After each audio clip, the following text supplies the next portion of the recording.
Hello, my friends, and welcome. I'm so happy that you decided to stop by and check out my channel. I'm here today with just the perfect topic to discuss. And if you don't know me, my name is Ava, and I speak about college admissions and everything education.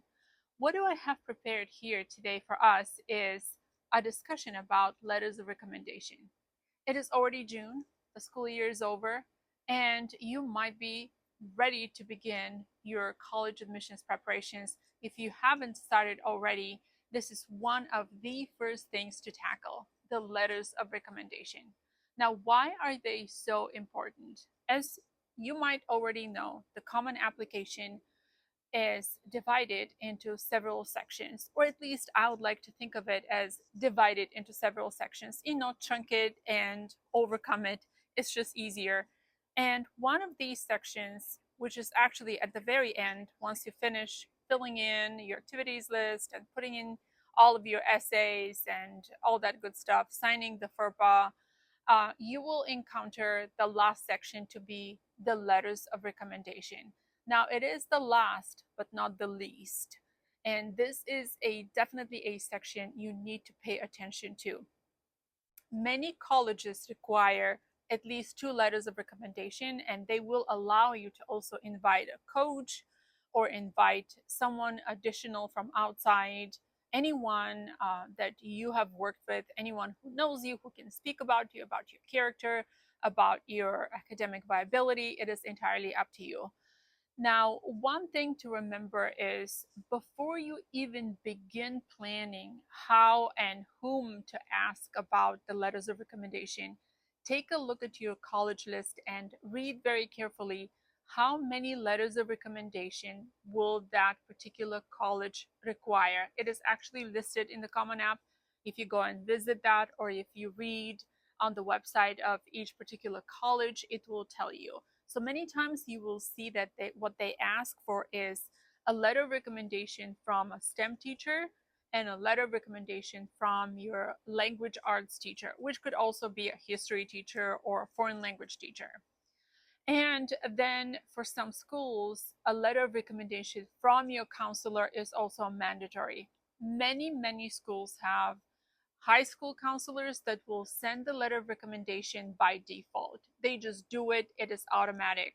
Most colleges ask the high school counselor to fill in a form and explain how how are your courses graded. They will explain how many APs the school offers.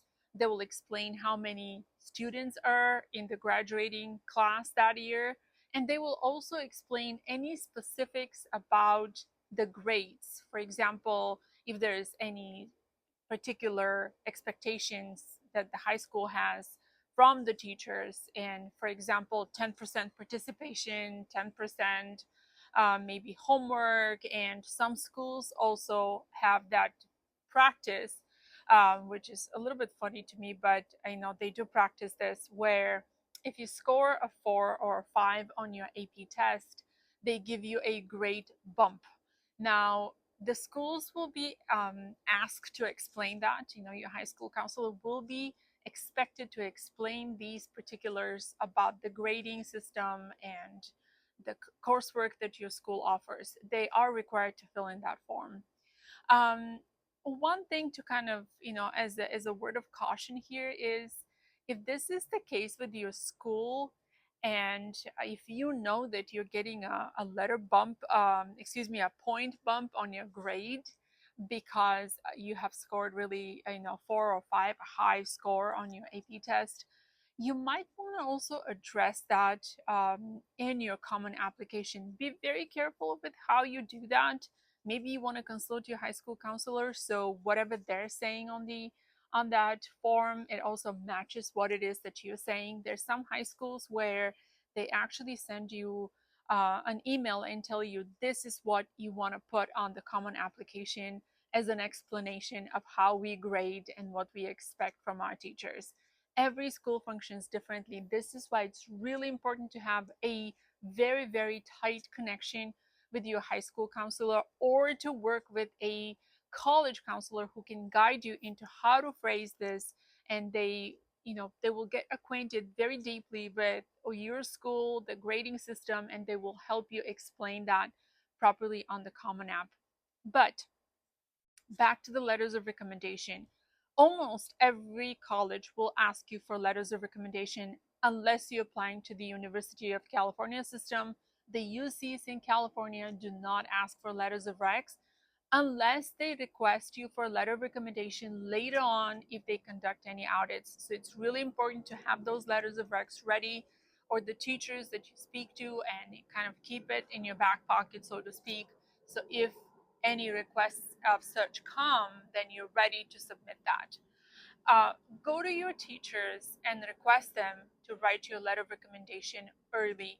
Many schools will tell you you cannot do it until August comes and until the school year begins. And the reason why they do that is because they just want to make sure that the teachers that you're asking for letters of recommendations actually come back for the next school year. Because sometimes you ask that teacher, you have had him for a couple of years and you have forged these strong bonds, and then the teacher gets to not come back and they quit. So that's kind of a bummer, but you can always have a way, keep an email or a way to contact them so you can request them, maybe even if they leave the school. If you absolutely have a great connection with that teacher, they can still recommend you.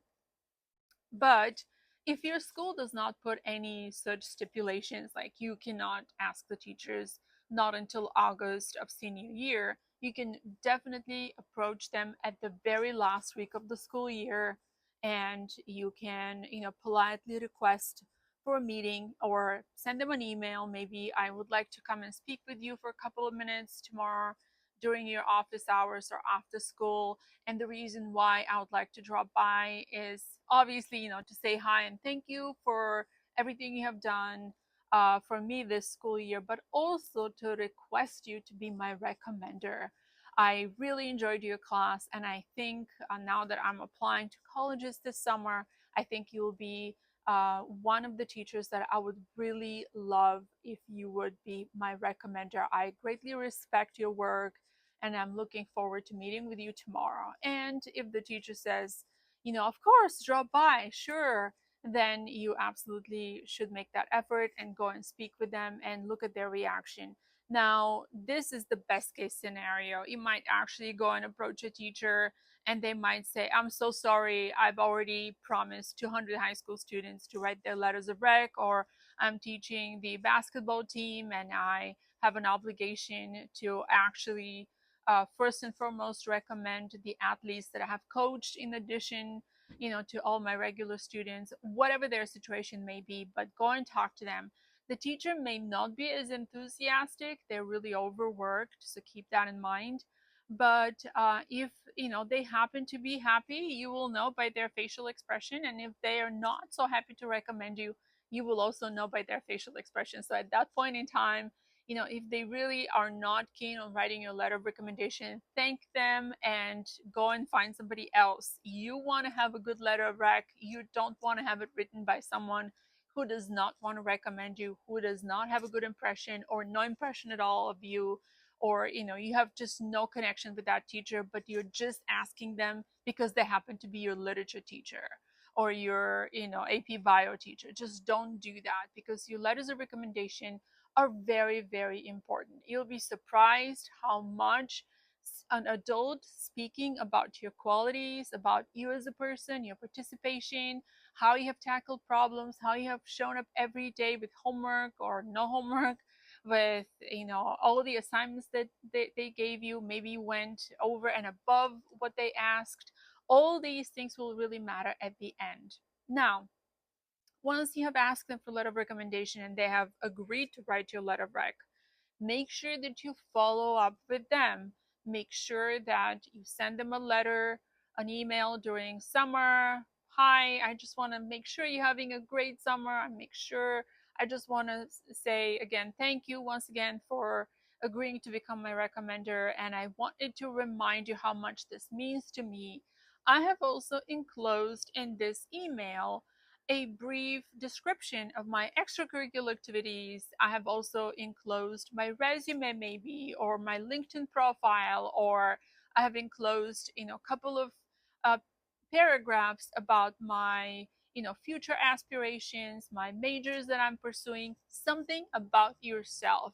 You do want to kind of remind them and let them know what else it is that you have done, because they want to see you as sort of, the well-rounded person that you are or not, whatever it is that your specialty is. Make sure that you exemplify that, so they can speak in that letter of recommendation about your passions as well, especially if they have seen you exhibit these passions during school. So for example, you're applying for that biomedical major and you're asking your AP bio teacher to write a letter of recommendation for you. Well, maybe you want to tell them that you won the bio olympiad, or you were in that bio club, or you wrote a research, or you have done something over summer, pre-college program, or something you participated in. You want to let them know so they can see that you're actually putting effort outside of school to pursue that passion. And you do want to let them know that they were the inspiration for you to pursue this. It's really important because teachers like to hear that. Teachers work really hard. They teach, they grade, and they also have to constantly keep themselves, sort of abreast with all the new technologies so they can be relevant.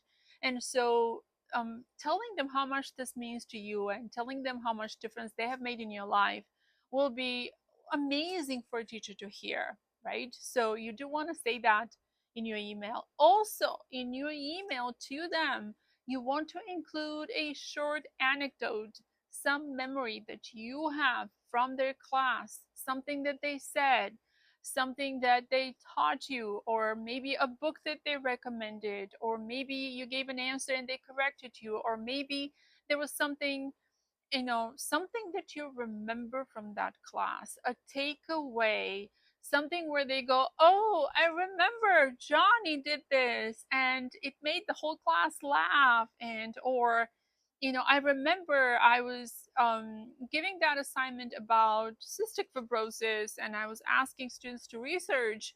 And Samantha came back with 30-page research on that because she took me seriously. And not only that, but not only did she complete her homework on that assignment, but what she also did is she read 20 articles on the topic and she compiled it beautifully. And then she came back and she showed me her work and she asked me for her feedback. And I will remember this because she was in the beginning of my class, in the beginning of the school year. She was the shy girl in the back, and the timid one. And slowly she opened up out of her shell, and now she's so much interested in my subject, and that means a lot to me. So you want to give that anecdote. You want to make sure that the teacher remembers you and they have something to say that is just outside of the cliche phrases and expressions. And this is one way. Surely a teacher will not go to the copy paste formats of previous year's letters of recommendation. They'll just go copy and fill in the names. When you remind them about yourself and who you are, surely they will take the trouble to write something that is meaningful and something authentic and something that highlights you as a student, versus just take the easy way out and give some cliche letter of recommendation. So this is entirely up to you, and if you put a little bit of effort, you will actually get good stuff in return. So what will you do after you send that email in the middle of summer, reminding them and attaching a whole bunch of information about yourself, preferably resume with some activities? I'm not very much a fan of sending sort of cookie cutter activities, 1, 2, 3, 4, 5, 6, 7, 8, 9, 10, and then just kind of giving the blow by blow what it is that you did. Why is that not relevant? Because a lot of these activities may have nothing to do with school. Now, unless you were the school superstar in baseball, or you know um, the track athlete, or the robotics club vice president, or something where everybody knows you were the speech and debate superstar, or you were the actor, whatever. Not everyone could be that, right? So if you were that, all teachers know you, everybody knows you, they all know your extracurriculars or one or two that you shined in. So that's great. But if that was not the case with you, and if you did a whole bunch of things outside of school and you have like 1,000 hours of volunteering, and this particular teacher may or may not know about it, do tell them about that. Because what's going to happen is when they write that letter of recommendation, or even before that, they'll think, wow, so and so showed up in my class every day, and they always did really well with the quizzes. They stayed after school with questions, and they did whatever it is that you did that is special to you. And then still they found the time to volunteer at that hospital all day on Sunday.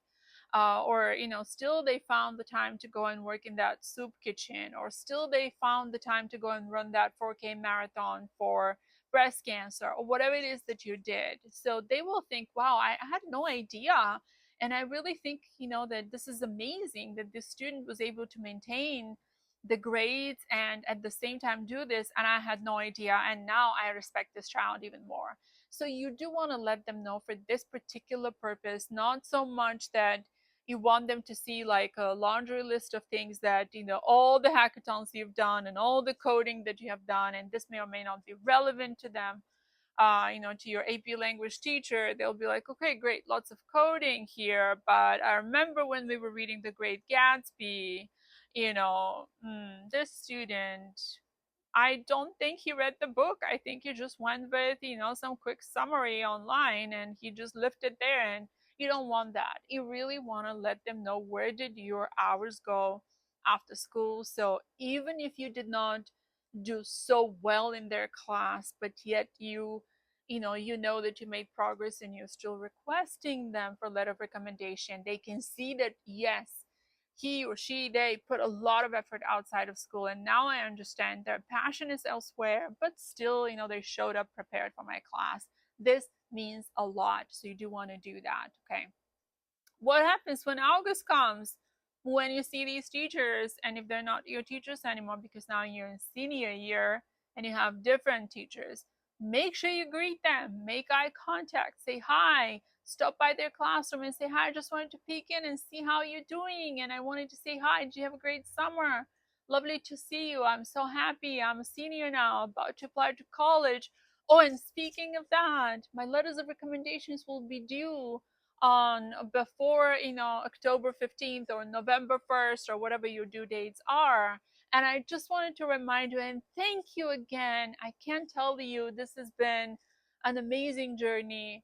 Speak like that, be friendly, be open, make eye contact, brush the hair off of your forehead when you speak to them, so they can see you and remember you. You're now grown up, coming back all tan and bigger and better from summer break. So do this and make a good impression. Truly, everything hinges on how you communicate, the impressions that you make, how you come across. Grades are there, but they're not what everyone will remember you by. It is by how you communicate, how you respond, how you relate, how polite you are, how well you're able to greet people and acknowledge them.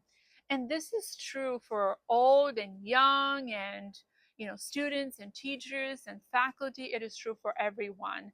So if you're able to practice that and have that demeanor, everyone, every adult is at schools, especially, they're there to help you. They're there to make sure you make progress. They're there to propel your career forward.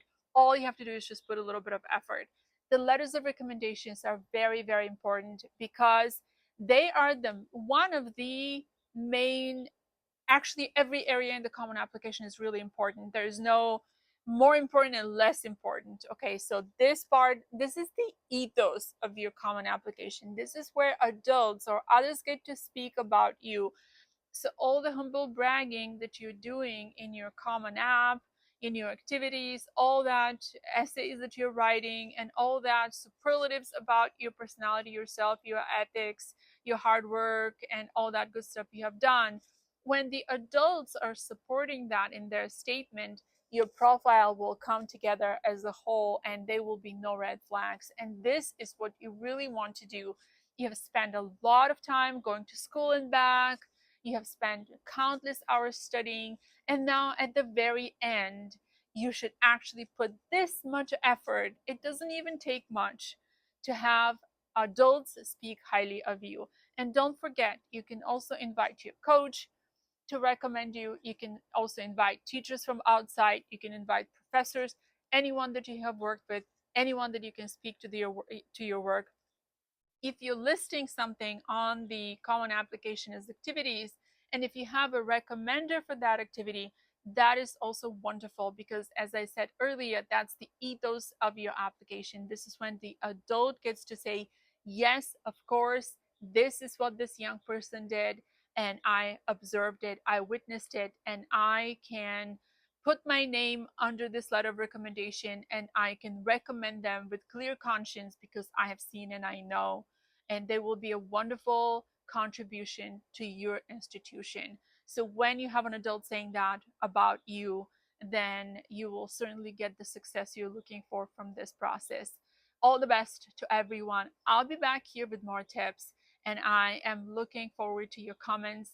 If you have any specific questions regarding to the common application, coalition application, UC's admissions, how to write the essay for the common application, how to write the supplemental essays, how to tackle your due dates and deadlines. Some resources will be enclosed here in this video, but please leave a comment and I'll make a video especially for you. And if you want to share with me your stats, I will review that and then I'll answer you in a video, so you have as if you have a one-on-one guidance counselor to guide you through this process. See you later, everyone, and I wish you all the best of luck. Bye bye.